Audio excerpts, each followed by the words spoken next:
le texte que nous allons regarder se trouve dans 2 Samuel 22. Et avant de commencer à lire le texte, j'aimerais diviser l'assemblée en 2 groupes. Un groupe ici va ouvrir sa Bible dans 2 Samuel 22, toute la section à ma gauche et à votre droite. Et le groupe ici va aller ouvrir dans Psaume 18. Et on va lire le texte en même temps. Vous allez noter quelques petites différences, très mineures, et je vais tenter de les soulever.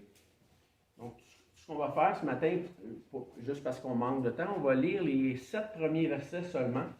Et si vous voulez, vous pouvez lire le reste du texte à la maison.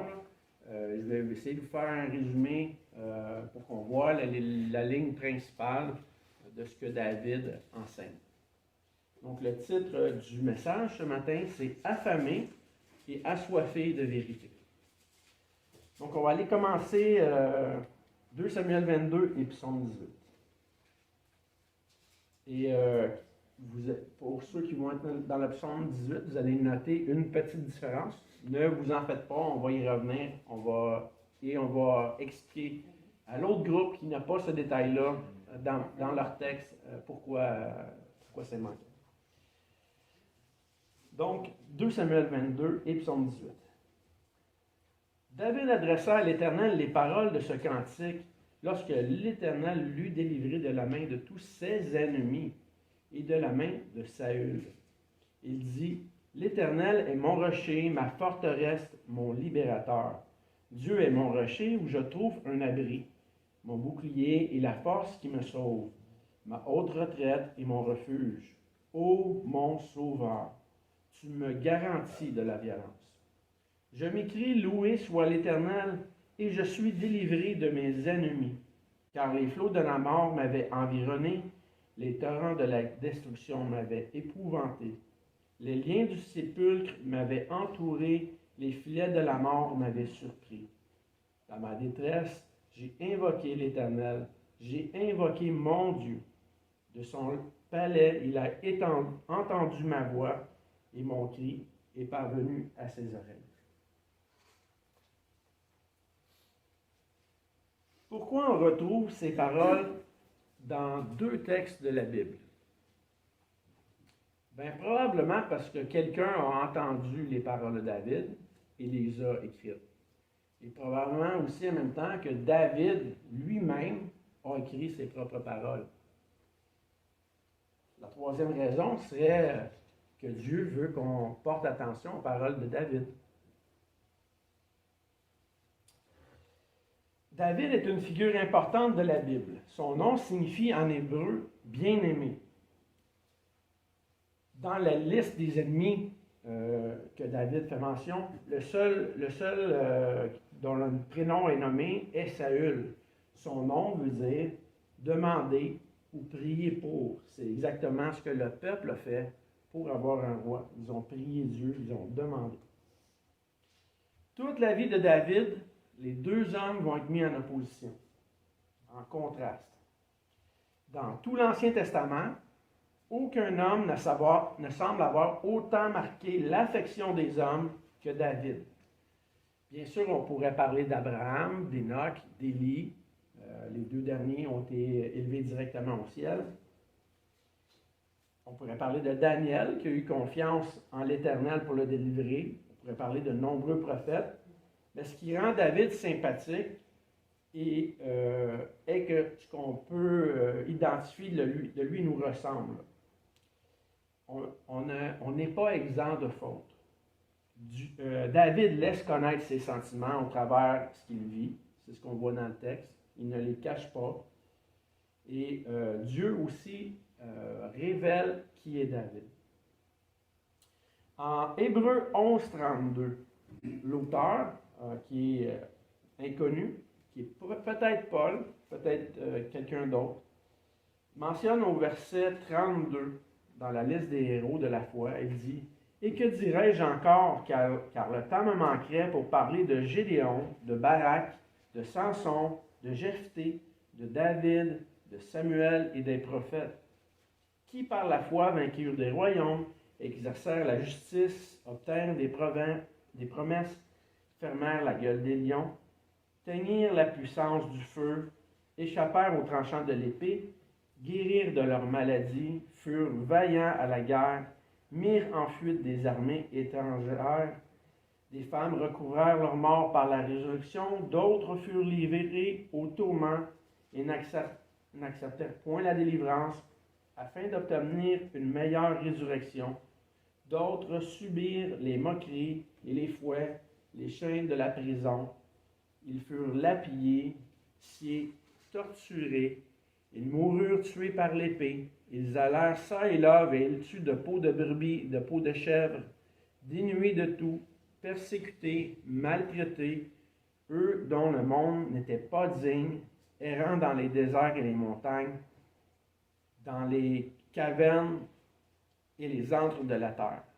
Et finalement, les 2 derniers versets nous disent « Tous ceux-là, à la foi desquels il a été rendu témoignage, n'ont pas obtenu ce qu'il leur était promis, Dieu ayant en vue quelque chose de meilleur pour nous, afin qu'ils ne parvinssent pas sans nous à la perfection. » Quand même étonnant de voir tant de passages de la Bible mentionnés et de ne pas avoir un descriptif précis dans le texte d'Hébreux 11 de ce que David a vécu. Et en même temps, pas surprenant du tout, parce que l'auteur le dit que le temps lui manque. Mais David est quand même dans la liste des héros de la foi et certainement il peut être un exemple pour nous. David fut si populaire en son époque et au travers les siècles que même le Coran, qui est un livre charnel, immodéré et non inspiré, utilise son nom pour déformer de nombreuses histoires bibliques. En lisant les 2 textes de ce matin, on pourrait établir 7 sections. Premièrement, David fait la louange à Dieu du verset 1 à 4. Je vais vous donner quelques points techniques et par la suite, on va aller vraiment sur l'ensemble du texte. Au verset 3, David parle du bouclier comme une arme défensive et il parle de la corne comme une arme offensive. Dans certaines versions, la corne va être traduite par l'expression « par la force ». Au verset 4, dans les mots hébreux, David parle qu'il est délivré de Bélial, qui est traduit en français un petit peu étrangement dans plusieurs versions. Si on compare avec ce que Paul mentionne en 2 Corinthiens 6, verset 14, Paul dit « Ne vous mettez pas avec les infidèles sous un joug étranger, car quel rapport y a-t-il entre la justice et l'iniquité? Ou qu'y a-t-il de commun entre la lumière et les ténèbres? Quel accord y a-t-il entre Christ et Bélial? Ou quelle part le fidèle avec l'infidèle? » Donc David, dans les mots hébreux, qui est difficilement traduisible en français, considère même qu'il était sous l'emprise néfaste de Satan par le pouvoir de ses ennemis. Bélial ici, c'est vraiment un nom qui est attribué à Satan. Je ne vais pas rentrer dans la forme hébraïque, là, mais juste vous donner un petit résumé. La deuxième portion serait que David fait un descriptif de ses ennemis dans l'ensemble du texte. La troisième portion relaterait la mort des ennemis de David et la délivrance par Dieu, des versets 5 à 20. Il fait aussi, dans cette section-là, une allusion à la délivrance d'Israël lors du passage de la mer Morte. Et le verset 20, pour moi, est vraiment un très, très beau verset dans l'ensemble du passage. David dit « Il m'a mis au large, il m'a sauvé parce qu'il m'aime. » Donc, c'est une réciprocité.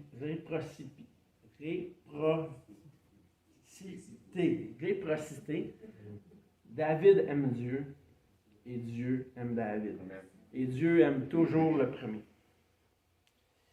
La quatrième section serait le constat de l'action de Dieu face à l'humilité de ceux qui se confient en lui.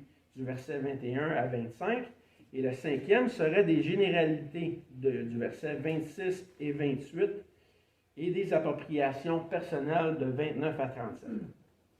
La 6e conséquence serait, la 6e section serait des conséquences de l'injustice des ennemis, allant jusqu'à la riposte de David qui va verser le sang de ses ennemis justement et faire une action de justice. Ça nous semble étonnant, mais c'est vraiment ce que le texte nous dit. Dieu va punir par David l'injustice. Du verset 38 à 43. Et la dernière portion, de 44 à 51, serait une apologie de Dieu. Donc, faire valoir que Dieu est nécessaire et, disons, un must dans la vie de chacun. On pourrait, tout dépendamment de comment notre cœur est disposé, on pourrait interpréter les propos de David de deux façons. On pourrait penser que David pourrait être un homme confiant et imbu de lui-même, ou que peut-être c'est un homme fautif qui s'est repenti et s'appuie sur l'Éternel. En même temps, quand on voit, disons, du côté de la divinité, on pourrait penser que soit Dieu est un Dieu qui se venge avec plaisir de ceux qui ne cherchent pas la justice, donc un Dieu un petit peu malcommode, là, qui a des mauvais sentiments, ou on pourrait penser que Dieu est le héros de David et de ceux qui cherchent en lui leur justice. On pourrait dire qu'il y a une séparation, une petite dichotomie. Mais David, d'un côté,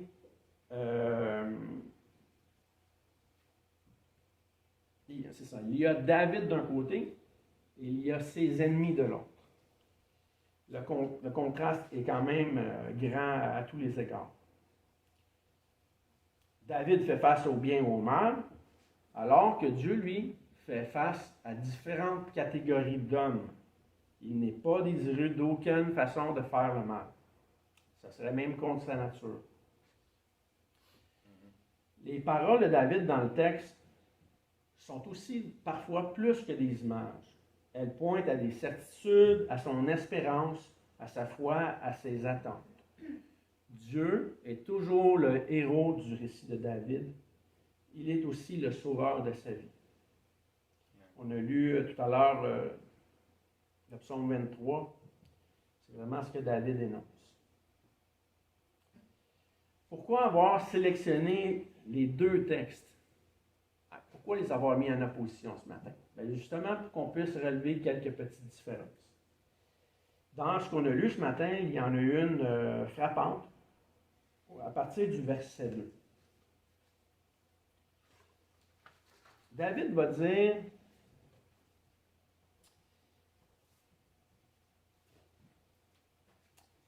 je vais sauter un petit peu de notes parce que le temps va nous manquer. Je dois apprendre à limiter mon texte pour pouvoir livrer dans un temps record. Que pour ceux qui suivent mes enseignements là, à l'école du dimanche, vous savez que je peux prendre des fois beaucoup de temps pour exposer les détails.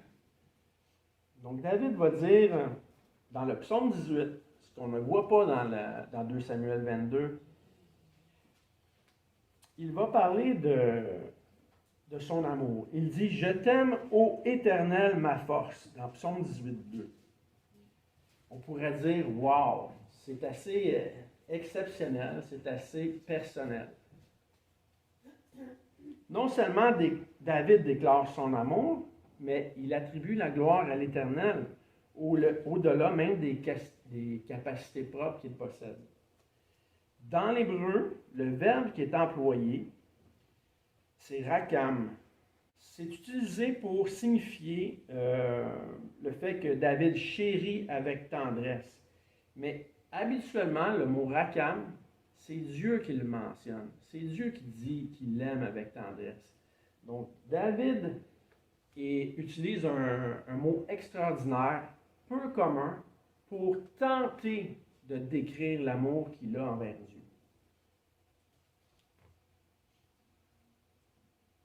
C'est un amour ardent qui rappelle vraiment les sentiments de David.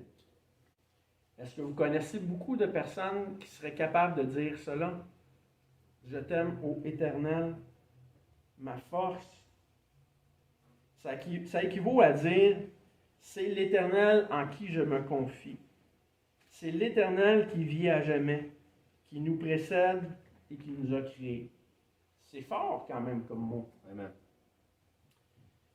Est-ce que vous pouvez croire que l'Éternel est votre force? Lui dire je t'aime et le penser.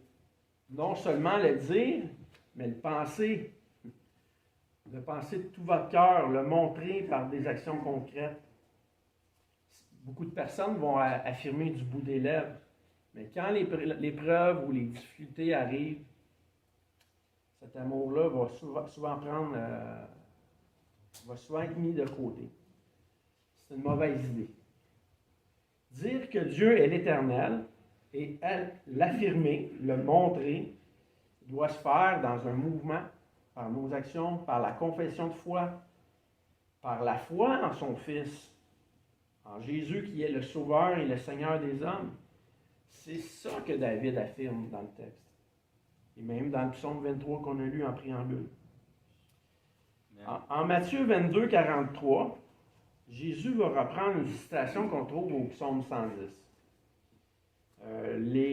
À ce moment-là, en Matthieu 22, les pharisiens arrivent vers Jésus, sachant que les Sadducéens ont été, frustrés parce que Jésus leur a enseigné la vérité. Jésus va dire ceci. Comment donc David, animé par l'Esprit, l'appelle-t-il Seigneur? Donc, l'appelle-t-il le Messie? Lorsqu'il dit, le Seigneur a dit à mon Seigneur, assieds-toi à ma droite jusqu'à ce que je fasse de tes ennemis ton marchepied. Si donc David l'appelle Seigneur, comment est-il son fils? On dit que Jésus n'a jamais dit qu'il était Dieu. Est-ce que Jésus dit ici qu'il est Dieu? Est-ce qu'on ferme? Absolument. Il est en train d'affirmer aux pharisiens qui viennent pour le tenter, je suis Dieu. C'est même ce que David a dit, le Seigneur assis à la droite de mon Seigneur.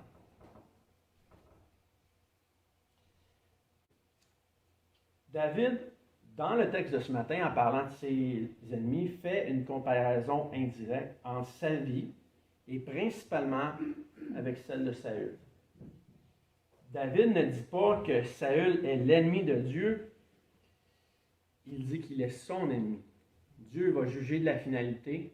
Et quand on s'en venait ce matin dans la voiture, Bessie me rappelait que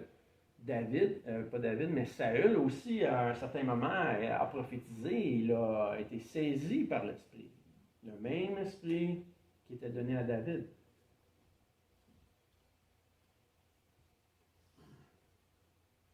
Dieu va démontrer dans plusieurs endroits dans la Bible qu'il approuve. Dieu démontre qu'il approuve David et il le réprouve aussi quand il pêche. Il le corrige.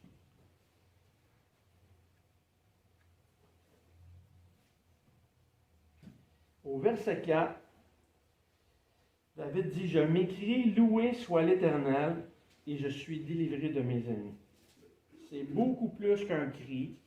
C'est en fait une attitude qui imprègne l'ensemble de sa personne, qui marque son âme, ses pensées, ses sentiments et ses actions. Il ne faut surtout pas penser que David a eu la vie facile, parce que ce ne fut pas le cas. David a eu de nombreuses tentations et il a failli aussi en plusieurs occasions. Il n'était pas un homme irréprochable.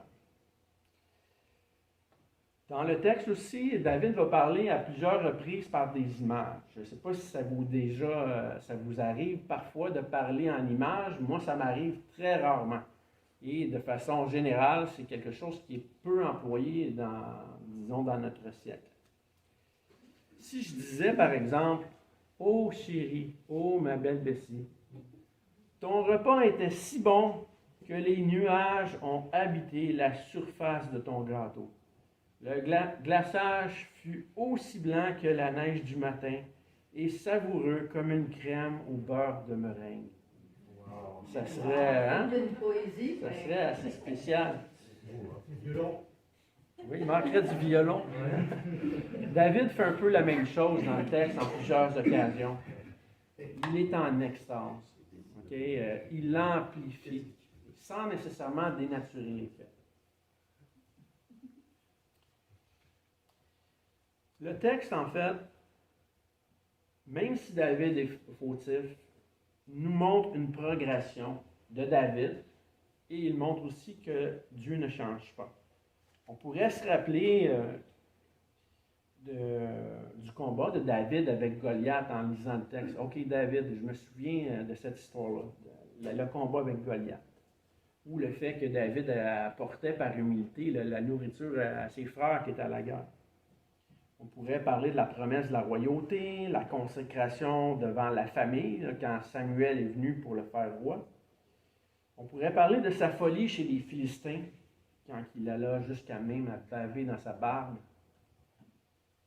On pourrait parler de sa fuite qui le poussa à manger le pain de proposition, même si ce n'était pas un péché. On pourrait parler de sa convoitise de Bathsheba, puis la mort d'Uri. On pourrait parler de la mort de son fils à cause de ses péchés, de la longue période d'attente, ou même la période de fuite de Saül. On pourrait parler d'une auto-évaluation ou du renoncement de soi. Une chose est certaine, David, dans le texte, est en vie et ses ennemis sont décédés. Ils sont tous morts. En 1 Samuel 13, Samuel dit à Saül, « Tu as agi en insensé, tu n'as pas observé le commandement que l'Éternel, ton Dieu, t'avait donné. L'Éternel aurait affermi pour toujours ton règne sur Israël. Et maintenant, ton règne ne durera point. L'Éternel s'est choisi un homme selon son cœur, et l'Éternel l'a destiné à être le chef de son peuple, parce que tu n'as pas observé ce que l'Éternel t'avait commandé. » Dans Actes 13, 22, le texte va nous dire « J'ai trouvé David, le fils de Jessé, un homme selon mon cœur, qui fera toute ma volonté. » Mais est-ce que David a vraiment fait toute la volonté de Dieu? Absolument pas. Donc, qu'est-ce que ça veut dire ici, un homme selon mon cœur? Ça veut simplement dire que Dieu a choisi David pour une tâche précise, même si David n'est pas parfait. Okay? Il serait faux de dire que Dieu regarde au cœur. Oui, Dieu regarde au cœur, absolument. Il ne regarde pas simplement au cœur. Vous pourriez avoir des bonnes intentions et finalement être dans l'erreur. Dieu va regarder votre cœur, il va regarder aussi vos motifs et vos actions. Simplement penser que Dieu regarde au cœur, c'est une erreur. Okay? On pourrait être, la Bible dit, le cœur est tortueux, mauvais, donc on pourrait être bien intentionné et finalement faire quelque chose de mal. Dans Actes, je n'ai pas noté le chapitre, je crois que c'est chapitre 7. Paul a été invité à prendre la parole dans une synagogue. Il y avait une grande foule qui était présente. Paul va dire, durant 450 ans environ, Dieu donna des juges à Israël jusqu'au prophète Samuel. Ils demandèrent alors un roi, et Dieu leur donna, pendant 40 ans, Saül, fils de Kis, de la tribu de Benjamin. Puis, au verset 22, l'ayant rejeté, il leur suscita pour roi David, auquel il a rendu ce témoignage. J'ai trouvé David, fils d'Isaïe, homme selon mon cœur, qui accomplira toutes mes volontés, donc celle de guider Israël. Verset 23.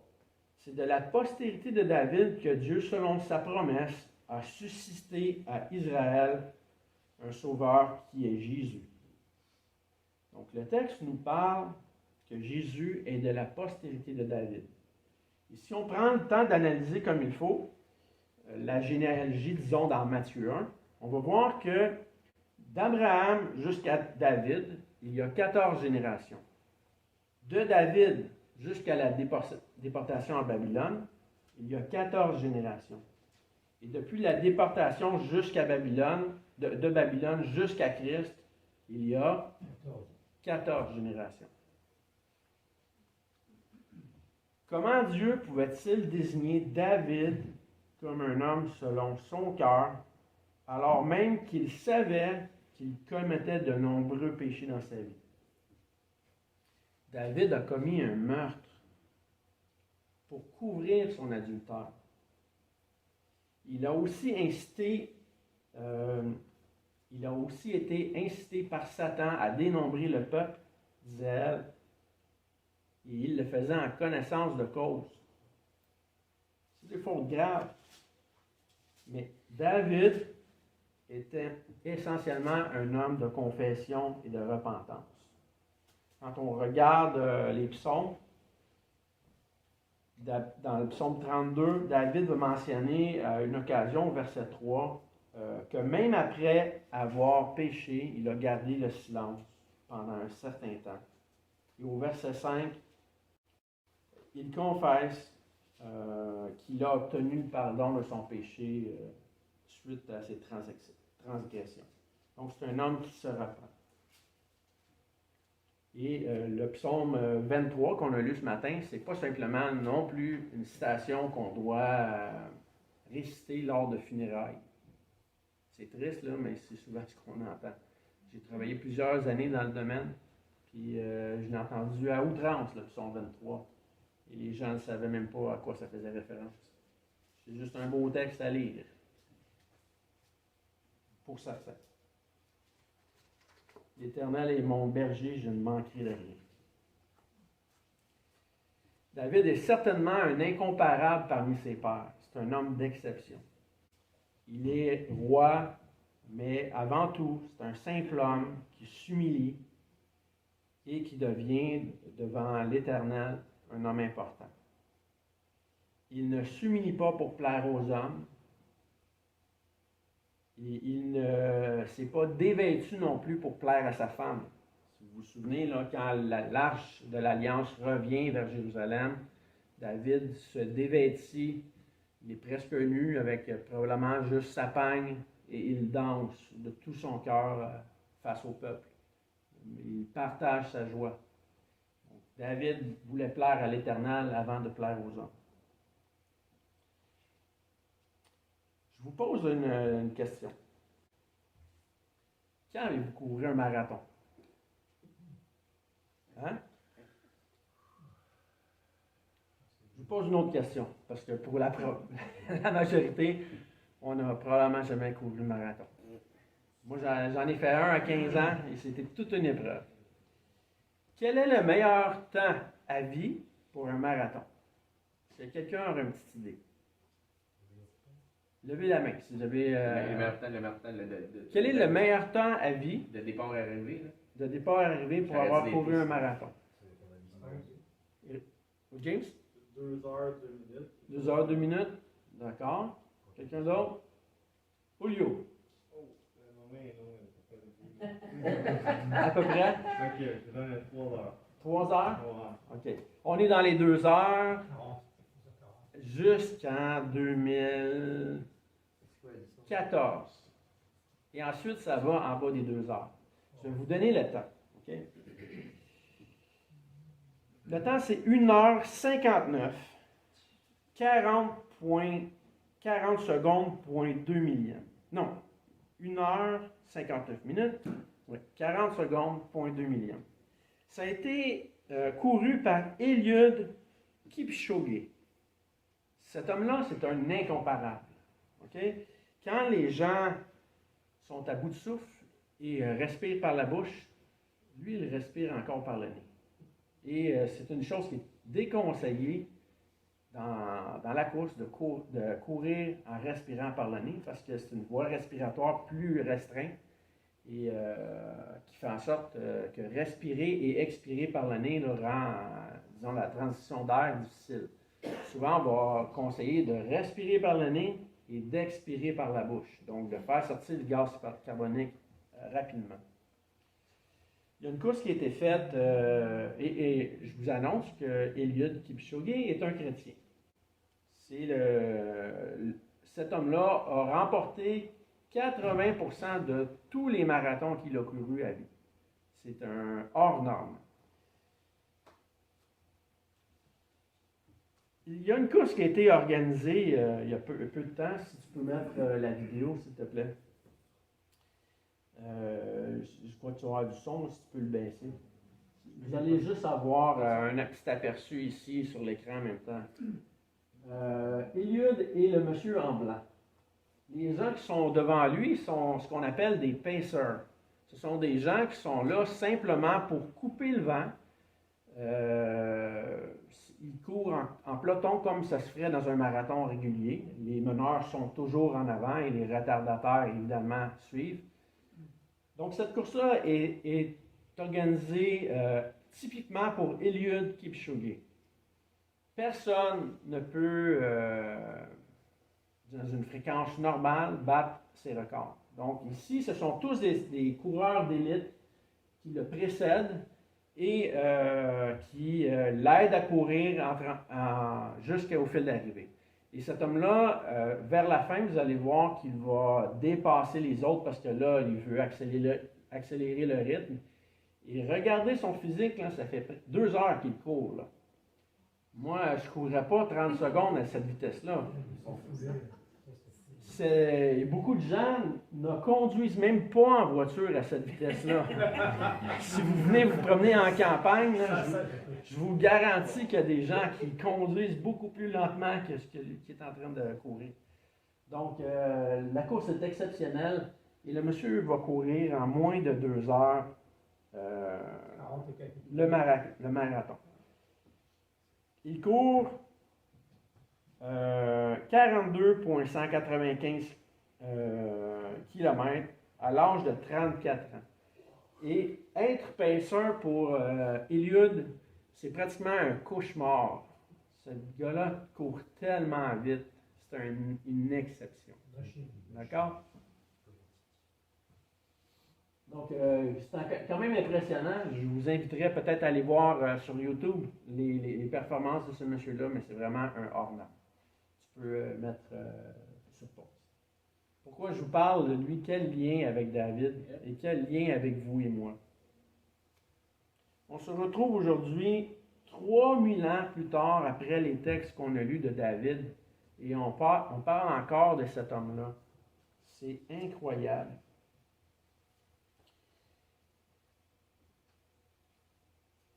On peut affirmer que ce que Dieu permet dans la vie n'est pas toujours le fruit du hasard ou des circonstances, mais devrait toujours nous conduire à une recherche de l'Éternel, au renoncement et à la reconnaissance de nos propres erreurs. Dans la dynastie de tous les rois de la terre et de toute époque, David est certainement l'un de nos préférés, sans être parfait. Saül fut-il l'un des pires rois d'Israël? Non. Il y en a eu des pires que lui, je vous l'affirme. Mais c'est la comparaison avec David qui le montre davantage sous un jour mauvais, à cause que David est un homme d'exception. David n'a pas besoin de faire passer Saül pour un homme ridicule. Ce n'est pas l'un de ses buts. Il suit sa propre voie et sa voix le distingue. Saül ne chantait pas, selon ce qu'on voit dans la Bible. Probablement qu'il chantait en groupe, mais David, lui, chantait même pour Saül, pour l'apaiser. Il chantait devant l'Éternel. Il jouait d'un instrument. Saül est un roi proclamé selon les désirs du peuple. David, lui, est un homme fidèle, humble et recommandé par Dieu, proclamé même par le prophète. Saül a consulté les morts et David les prophètes de l'Éternel. Saül donna même sa fille en mariage à David. David tire l'amitié de Jonathan, le fils de Saül. Même les brigands se conforme à suivre la justice et la vie équitable proposée par David. Hey, c'est incroyable, hein? On regarde le contraste. Même la fille donnée à David. Est-ce que vous pouvez vous comparer à David? Moi, je ne le peux pas. Tout ce que je peux faire, c'est suivre ma course, pas celle de David. Et vous avez également chacun une course à suivre. Elle est tous différente. Le marathon d'Éliud se court en moins de 2 heures. Le mien, je crois à l'époque, je l'ai couru en 4 heures. Quelqu'un d'autre pourrait courir en 6 heures. Et si c'est le mieux qu'on peut faire, tant mieux. C'est selon nos capacités. Mais on devrait toujours chercher à vouloir progresser, à vouloir se surpasser. Chante, danse, joue de la musique, fais de la poésie, du dessin, sers ta famille, travaille, jouis de tes amis, fréquente l'assemblée de l'Église, fais tout pour l'Éternel, recherche la sainteté et la justice. Vers la fin de sa vie, David n'a pas pu construire le temple qu'il voulait pour l'Éternel. Mais avec joie, malgré ce refus, il prépara les matériaux pour son fils qui lui bâtit. Il a suivi sa voie. La communion avec Dieu ne se produit pas que dans un cœur affamé et assoiffé de vérité. Être affamé et assoiffé ne suffisent pas. Il faut chercher la vérité et Dieu qui est la source de toute réelle certitude. Nos obstacles peuvent nous arrêter de progresser avec Dieu. Mais est-ce qu'on progresse réellement? Cherchons-nous le Dieu de vérité et la vérité. Chacun de nous devrait dire, je louerai l'Éternel de plus en plus. Oui, mais moi, je ne suis pas David, je ne suis pas un vainqueur. Pas important. Cours ta course, progresse. Tu vas être un vainqueur. La victoire est en Christ. Tu as des dons, des talents. Éric va en parler dans les prochaines semaines. Ceux-ci sont propres à toi. Est-ce que tu crois réellement? Est-ce que tu crois réellement en Christ, comme David qui l'affirme? Paul, dans Acte 2, va dire, au sujet de Jésus, au verset 23, il dit, « Cet homme, donc Jésus, livré selon le dessein arrêté et selon la préscience de Dieu, vous l'avez crucifié, vous l'avez fait mourir par la main des impies. Dieu l'a ressuscité en le délivrant des liens de la mort parce qu'il n'était pas possible qu'il fût retenu par elle. Car David dit de lui, je voyais constamment le Seigneur devant moi parce qu'il est à ma droite afin que je ne sois point ébranlé. » Les écrits de David sont des chants triomphaux, des chants triomphaux. Ou celui-ci de ce matin, un chant triomphal.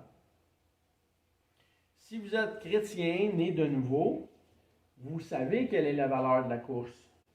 Paul en parle dans 1 Corinthiens 9, 26. Il dit, « Je cours, non pas comme à l'aventure, je frappe, non pas comme battant l'air, mais je traite durement mon corps et je le tiens assujetti pour prêcher aux autres la vérité. » Il dit, pour ne pas être disqualifié. Est-ce que vous êtes une personne centrée sur vous-même ou quelqu'un qui se reconnaît comme fautive, s'en reprend et s'appuie sur l'Éternel? Dieu est-il votre héros? Jésus est-il votre sauveur? Peut-être que tu te dis, moi, je n'ai pas d'ennemis. Tant mieux, tant mieux. Mais c'est bon des fois de s'en faire. Dans le sens que si vous ne faites jamais rien, il n'y arrivera jamais rien. Mais si vous ouvrez la bouche pour proclamer la vérité, et finalement qu'en bout de ligne, vous vous faites des ennemis, bien, gloire à Dieu. Pas de mauvaise chose d'avoir des ennemis. De chercher volontairement à se faire des ennemis, ça c'est autre chose. Mais on devrait chercher à gagner les gens. Première chose à faire pour être en paix avec Dieu, c'est de se reconnaître pécheur. Il faut se reconnaître fautif devant lui. C'est même ce que notre conscience nous témoigne. Elle nous rappelle du mal qu'on fait de notre nature. Tout comme David, on a besoin d'un sauveur. Sans venir à Christ, c'est impossible de faire la paix avec l'Éternel. Louez-vous l'Éternel au sein des dangers. La mort va frapper tous les ennemis de Dieu. Mais par Christ, on peut être appelé ami. Croire en Jésus fera de vous un vainqueur. En terminant, je vais juste vous lire les paroles d'un vieux chant. Et je vais vous inviter ce matin à considérer, si ce n'est pas déjà fait, de venir à Jésus-Christ. C'est le premier pas pour pouvoir marcher dans une vie d'exception. Un vieux chant disait ceci. J'ai tout remis entre tes mains, ce qui m'accable et ce qui me peine, ce qui m'angoisse et ce qui me gêne, et le souci du lendemain. J'ai tout remis entre tes mains. J'ai tout remis entre tes mains, le lourd fardeau traîné naguère, ce que je pleure, ce que j'espère, et le pourquoi de mon destin. J'ai tout remis entre tes mains. J'ai tout remis entre tes mains, que ce soit la joie, la tristesse, la pauvreté ou la richesse. En tout ce que ici je crains, j'ai tout remis entre tes mains. J'ai tout remis entre tes mains, que ce soit la mort ou la vie, la santé, la maladie, le commencement ou la fin. Car tout est bien entre tes mains. Bien que dans l'épreuve, aujourd'hui, je crois. C'est un chant de M. Fraisse et de M. Bergès. Très beau chant, que j'ai entendu, mais que je ne connais pas, je ne pourrais pas vous le chanter. Donc, ce matin, je vous invite vraiment à consacrer vos vies encore, et encore, et encore, à vous approcher de l'Éternel, à faire de lui votre modèle. Et bientôt, nous serons avec notre Sauveur, avec notre Seigneur. On va pouvoir côtoyer David pour ceux qui sont nés nouveaux, qui auront mis leur confiance en lui. Donc, je voudrais prier en terminant. Seigneur, je te remercie pour ce texte de ce matin qui a vraiment beaucoup à nous apprendre. On en a lu seulement une petite partie, mais l'ensemble du texte démontre vraiment les sentiments de David et ton amour pour lui, Seigneur.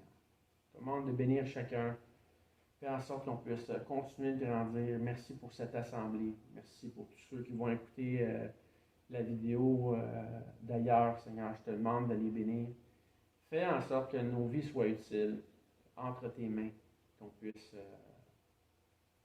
marcher à la ressemblance de Christ. Au nom de Jésus, je te prie. Amen.